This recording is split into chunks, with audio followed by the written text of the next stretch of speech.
अस्सलामु अलैकुम वरहमतुल्लाहि वबरकातुहू। उम्मीद है आप ज़ात खैरियत से होंगे। रूहानी शिफा खाना में फिर एक मरतबा आप लोगों का मोस्ट वेलकम है, तहे दिल से इस्तकबाल है।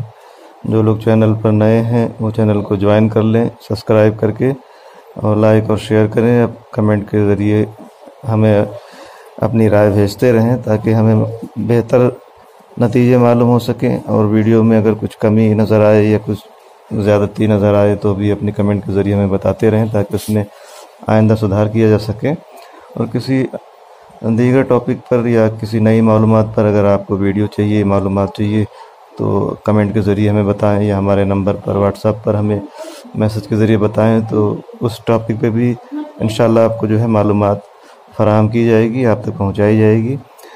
आज हम बात करने वाले हैं बॉयलर चिकन के ताल्लुक़ से कि इसके फ़ायदे क्या हैं, इसके नुकसान क्या हैं, और इसका कसरत से जो इस्तेमाल हो रहा है तो इसके साइड इफ़ेक्ट किस तरीके से दिख रहे हैं, और क्या इसको लेकर जो है शुबहात हैं, और किस तरीके से इससे बचा जा सकता है, और कितनी मकदार में इसको खाना चाहिए या नहीं खाना चाहिए। इस तरीके की जानकारी आज आप तक हम पहुंचाने की कोशिश करेंगे। तो हो सकता है वीडियो आज लंबी हो जाए, तो वीडियो शुरू से आखिर तक आप ज़रूर देखें ताकि सही मालूमात आप तक पहुँचे और उस पर आप अमल करके अपनी सेहत का ख़ास ख्याल रख सकते हैं। अगर नॉन वेज फूड्स की बात की जाए तो सबसे ज़्यादा लोग प्रोटीन की ज़रूरत पूरी करने के लिए चिकन पर डिपेंड होते हैं। अब इतनी ज़्यादा तादाद होने के बाद देसी चिकन से इस खपत को और इस कमी को पूरी कर पाना नामुमकिन जैसा होता है, इसलिए ज़्यादातर लोग बॉयलर चिकन का ही इस्तेमाल करते हैं। आप देखेंगे कि जो भी चिकन आप इस्तेमाल कर रहे हैं उसमें अक्सरियत बॉयलर की होती है। इसके पीछे की सच्चाई जानने के लिए अगर डाइटिशियन और फिटनेस कोच के नज़रिए से बात की जाए तो बहुत सारी बातें सामने ज़ाहिर होती हैं। बॉयलर जो है वो मुर्गी की एक नस्ल होती है, इसे ख़ास तौर पर गोश्त के लिए ही पाला जाता है और ये अंडे नहीं देती है। इसका वज़न 45 से 60 दिनों में 2 किलो से ऊपर पहुंच जाता है और फिर इसे चिकन शॉप पर भेज दिया जाता है। अब अगर मुर्गी फार्मिंग की बात की जाए तो ये उमूमन 3 तरह की होती है, जिसमें लेयरिंग फार्मिंग, हेचरी फार्मिंग और बॉयलर फार्मिंग होती हैं। लेयरिंग फार्मिंग में इस फार्मिंग में जो मुर्गी होती है वो रोज़ाना 1 अंडा देती है और यही अंडे मार्केट में बॉयलर एग के रूप में आते हैं। हेचरी फार्मिंग, इस फार्मिंग में मुर्गी के अंडों से जो चूजे निकलते हैं और जो बॉयलर मुर्गी की नस्ल होती है। बॉयलर फार्मिंग 45 से 60 दिन तक एक निश्चित तापमान पर हेचरी के अंडों को रखा जाता है और जब उनमें से चूजे निकलते हैं तो वो बॉयलर मुर्गी का रूप ले लेते हैं। यही मुर्गी अंडे नहीं देती और सिर्फ चिकन के काम में आती है।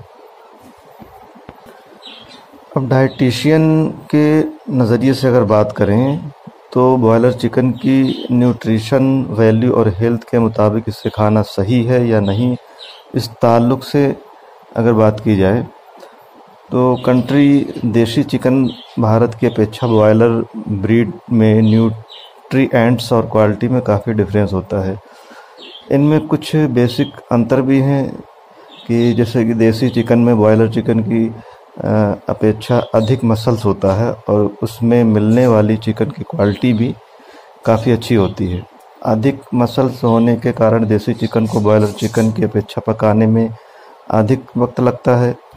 देसी चिकन को बड़े होने में लगभग 200 दिन लग जाते हैं, जिसे हम गाउठी भी कहते हैं, और बॉयलर करीब 45 से 60 दिन में ही तैयार हो जाता है, जिससे आसानी से अंदाज़ा लगाया जा सकता है कि किस चिकन की क्वालिटी अच्छी होती है।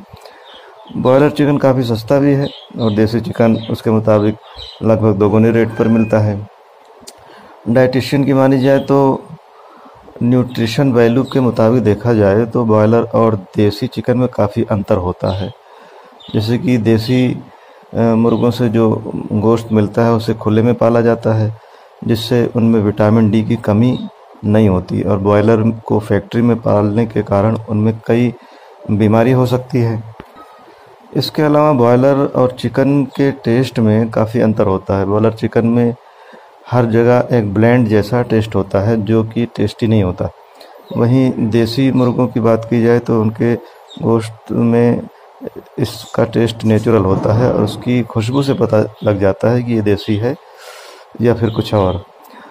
देसी मुर्गों को घर में बाहर की खुली हवा में पाला जाता है और बॉयलर को फैक्ट्रीज और फार्म में एक साथ हज़ारों की तादाद में या लाखों की तादाद में देसी मुर्गों को खाने में सोया के दाने, सब्जी या फिर और भी दीगर चीज़ें दी जाती हैं और वो बाहर भी निकल कर दाना वगैरह चुगते रहते हैं, जबकि बॉयलर के खाने की न्यूट्रिशन वैल्यू पर कम ध्यान दिया जाता है।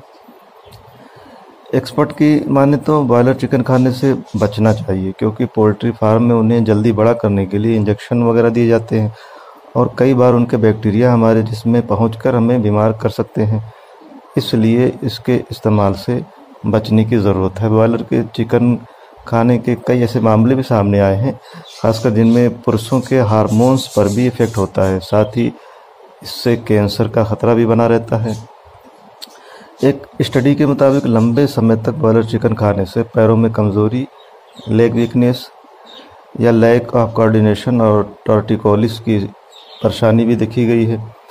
इसके अलावा घबराहट, सांस लेने में कठिनाई जैसी परेशानियां भी हो सकती हैं। बॉयलर चिकन की अपेक्षा आप बकरी का गोश्त, देसी मुर्गा, अंडे या मछली वगैरह का इस्तेमाल कर सकते हैं।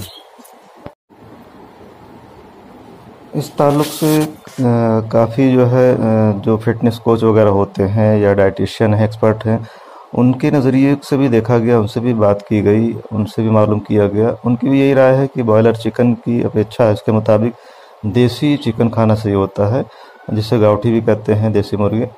तो ये अगर आपको जो है चिकन खाना ही है तो देसी चिकन का इस्तेमाल करें। किसी सही दुकान से आप इसको ख़रीद कर इस्तेमाल कर सकते हैं, जिन पर भरोसा आपको है कि वो सही तरीके से देंगे, तो भरोसेमंद दुकान से आप लेकर इसका इस्तेमाल करते हैं। इसके अलावा जो है आप मछली, मटन, बकरे का या पनीर वगैरह खाकर भी अपने प्रोटीन इंटेक को बढ़ा सकते हैं। अब इतनी मालूमात जो हमने आज तक पहुंचाई है, इससे आपको अंदाज़ा हो गया कि आपको बॉयलर चिकन खाना है या नहीं खाना है। और जहाँ तक मुझे यकीन है, मैं इस बात से इत्तेफाक रखता हूँ, सहमत हूँ कि कोई भी आदमी जानबूझकर अपनी सेहत के साथ खिलवाड़ नहीं करना चाहेगा। तो अपनी सेहत का ख्याल रखना आपके ऊपर लाजिम है। इसके बावजूद भी अगर किसी को कोई कन्फ्यूज़न है, कोई शक और शुबा है कि जो मालूमात आप तक पहुंचाई गई है आज वो सही है या कितनी सही है, या जो बातें बताई गई हैं वो प्रमाणित हैं या नहीं, और इन बातों को मानना चाहिए या नहीं, तो अपनी कन्फ्यूज़न आप किसी एक्सपर्ट से भी दूर कर सकते हैं। एक्सपर्ट्स की सलाह भी ले सकते हैं। एक्सपर्ट जो इसके हैं या डाइटिशियन जो हैं, उनसे आप पूछ सकते हैं। और जो फिटनेस को लेकर सही राय देते हैं, ऐसे डॉक्टरों से भी आप मिलकर जो है अपने कन्फ्यूज़न को दूर कर सकते हैं। तो अपनी सेहत का ख़ास ख्याल रखना ये आपकी जिम्मेदारी है, और लापरवाही अगर करेंगे तो आपको ही इसका खामियाजा भुगतना पड़ेगा। तो जानबूझकर जो है अपनी सेहत को ना बिगाड़ें, अपनी और अपनों की सेहत का ख़ास ख्याल रखें। आज के लिए इतनी मालूमात काफ़ी है, फिर किसी दूसरे मालूमात को लेकर आप तक हम हाजिर होंगे।